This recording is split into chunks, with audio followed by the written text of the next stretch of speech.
கருணக்கிழங்கு வறுவல் செய்யறதுக்கு கருணக்கிழங்கு தோல் சீவி தண்ணியில் போட்டு வச்சிருக்கேன். ஒரு 10 நிமிஷம் வேக வச்சு எடுத்துடலாம். கொஞ்சமாக உப்பு சேர்த்துடலாம். 1 டீஸ்பூன் மஞ்சள் தூள் சேர்த்து 10 நிமிஷம் வெந்து வரட்டும்.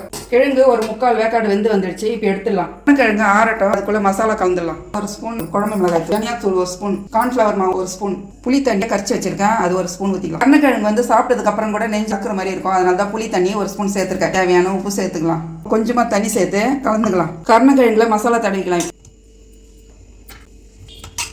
மசாலா தடவியாச்சு. இப்போ தோசை கல்லில் வச்சு வறுத்து எடுத்துடலாம். எண்ணெய் சேர்த்துக்கலாம்.